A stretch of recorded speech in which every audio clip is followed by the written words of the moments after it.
ओम शांति।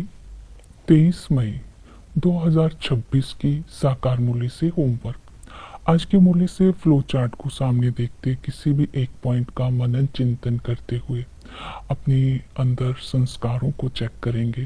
क्या सच में मैं विष्णुपुरी में जाने लायक हूँ? वो संस्कार अभी ही धारण करने हैं। तो इसलिए आज हम लक्ष्य लेते हैं कि स्वर्ग का मालिक बनने के लिए सपूत बच्चा बनना है। आज हम स्वमान लेते हैं, मैं सच्चा सेवाधारी हूँ। अंतर्मुखी बन बाप की याद से आत्मा का अलौकिक श्रृंगार करके जब कर्म क्षेत्र पर आए तो नैनों से रूहानियत की शक्ति का साक्षात्कार कराना है। चलन से चरित्र का साक्षात्कार कराना है। मस्तक से मस्तक मणि का साक्षात्कार कराते हर संकल्प हर कर्म में विजय प्राप्त करने वाली मैं सच्ची सेवाधारी हूँ। यही सच्ची सेवा है, रूहानियत का अनुभव करना और कराना। आज हम प्रैक्टिकल में होमवर्क करते हैं। अचल अडोल आत्मा की विशेषता क्या होती है? अचल अडोल आत्मा एक से ही सब रस लेती है। ड्रामा का राज बुद्धि में रहता है और नथिंग न्यू का पाठ पक्का होने के कारण सदा अचल अडोल रहती है। बाप पर निश्चय रहता है, एक मत होकर के रहते हैं, रूहानी स्नेह मिलन से रहते हैं और किसी भी परिस्थिति में घबराते नहीं हैं। और भी बहुत सारी विशेषता है, मनन चिंतन करेंगे। तो सपूत बच्चे की क्या पुरुषार्थ करेगा विश्व का मालिक बनने के लिए? पहला है धारणा अर्थात श्रीमत। सपूत बच्चा बाप की अमृत वेले से रात तक एक एक श्रीमत पर चलता है। सपूत बच्चा माता पिता को फॉलो करता है। तो अपने अंदर चेकिंग करेंगे। सपूत बच्चा ही माता पिता को फॉलो कर तख्त नशीन बन सकता है। बाप के साथ सच्ची दिल रखता है अर्थात सच्चाई सफाई से चलता है। अगर दिल की सच्चाई सफाई नहीं है तो श्रीमत पर चल ही नहीं सकता है। एक मत एक रस और माया पर विजय प्राप्त कर लेता है। अब सपूत बच्चे की ये विशेषताएं होती है कि वो व्यक्ति के गुणों को नहीं देखता है, व्यक्ति से प्रभाव से नहीं आता है। दाता जो गुण दाता है उसको देखता है, उसकी याद में रहता है।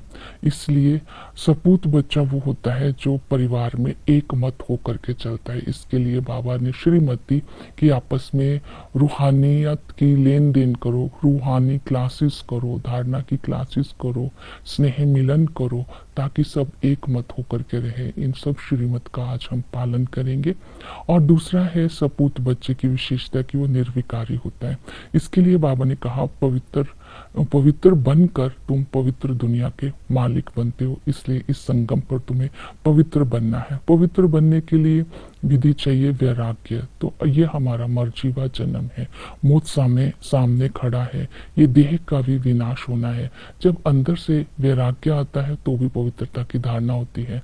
दूसरी विधि बताई अलौकिक जन्म। इस संगम युग पर हम ब्रह्मा मुखवंशावली ब्राह्मण है, स्वयं प्रजापिता ब्रह्मा के द्वारा शिव बाबा हमें अडॉप्ट करते हैं, हमारी रचना होती है। तो हम प्रजापिता ब्रह्मा की संतान है और शिव बाबा के पोतरे हैं। पोतरों का शिव वंशी होने के नाते और दादे की कमाई पर डायरेक्ट हक होता है। तो हम सर्वोत्तम कुल के हैं, हम सर्वोच्च हैं और हम ब्राह्मण चोटी है और हम ही ज्ञानेश्वर और राजेश्वर बनते हैं। इस खुशी व नशे में रहना है तो पवित्रता की धारणा स्वतः होती जाएगी। इसके बाद है याद। तो बाबा ने कहा कि सतो प्रधान तमो प्रधानता के संस्कारों को निकालने के लिए एक बाप की याद से आत्मा में योग का बल जमा करना है। जितना आत्मा याद में रहेगी उतना काया कल्पतरु हो जाएगी, अर्थात आत्मा की प्यूरिफिकेशन के साथ साथ शरीर का भी प्यूरिफिकेशन हो जाएगा। तो याद करने की विधि बताई। यथार्थ पहचान आत्मा अविनाशी है, आत्मा 84 जन्म लेती है। असल में आत्मा को शालिग्राम भी कहते हैं। आत्मा ही देह बदलती है। जब देह शरीर को बदलती है तो संबंध और संस्कार भी बदल जाते हैं। आत्मा के अंदर ही ही संस्कार होते हैं, तो इसलिए आत्मा का चिंतन करते रहेंगे तो परमात्मा दूर देश का रहने वाला है, वो भी निराकार है, बेहद का बाप है क्योंकि सर्व आत्माओं का पिता है, लेकिन वो बेहद का बाप अभी साकार में आकर के हमें अडॉप्ट करते हैं। उसको ही पतित पावन लिबरेटर कहते हैं, ज्ञान का सागर कहते हैं। उस परमात्मा को याद करने से ही आत्मा सत्व प्रदान होती है, लेकिन याद का आधार है सच्चाई, सफाई। जितना हम सच्चे रहेंगे उतना याद नेचुरल रहेगी। फिर है संबंध। इस संगम पर बाबा हमें हर संबंध से पालना करता है। जैसे ही हम अलौकिक जन्म लेते हैं तो हम वारिस बन जाते हैं। हम सपूत बच्चे जब बन जाते हैं तो राजाई का वर्षा बाप से लेते हैं। तो इस खुशी व नशे में रहना है कि भगवान साकार में आकर के हमें वर्षा दे रहा है। वो ज्ञान का सागर है, हमें राजयोग सिखलाते हैं। इस राजयोग की पढ़ाई से ही हम राजाई का वर्षा प्राप्त करते हैं।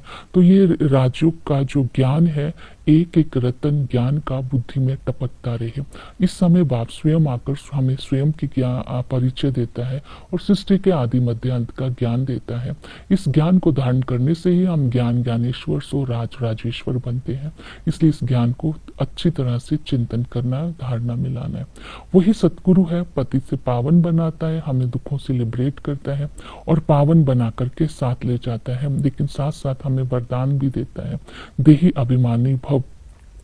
इसलिए कहते हैं कि भगवान भक्तों की रक्षा करता है। जब हमें पहचान नहीं थी तब हम भगत थे, जब हम बाप को पहचान लेते हैं तो हम वारिस बन जाते हैं, सपूत बन जाते हैं और बच्चे बन जाते हैं।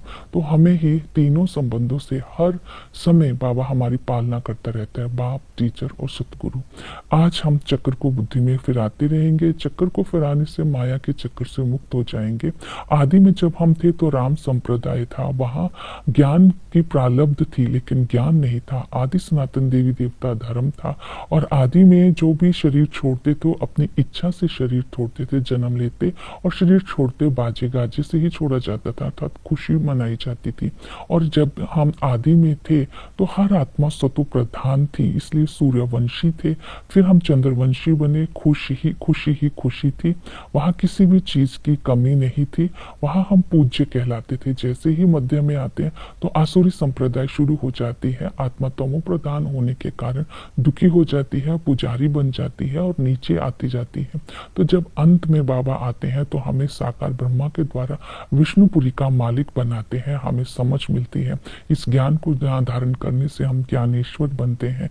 हम ही ब्रह्मा बाप समान पुजारी से पूज्य बनने का फिर पुरुषार्थ करते हैं। तो सेवा के लिए बाबा ने कहा भ्रमरी की तरह भूं भूं करते रहना है। भ्रमरी का, सरप का, कछुए का मिसाल इस संगम युग पर संगम युग का ही है, ये हम बच्चों के ही मिसाल है। तो बाबा ने कहा सबको बताना है कि परमात्मा सर्वव्यापी नहीं है और जगदम्बा अम्बा को कोई जानता नहीं है, अम्बा है कौन ये भी बताना है।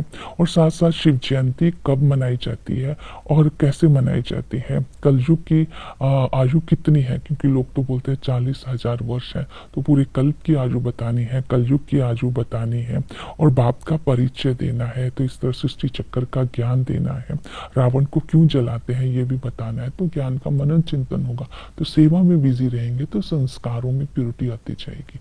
ओम शांति।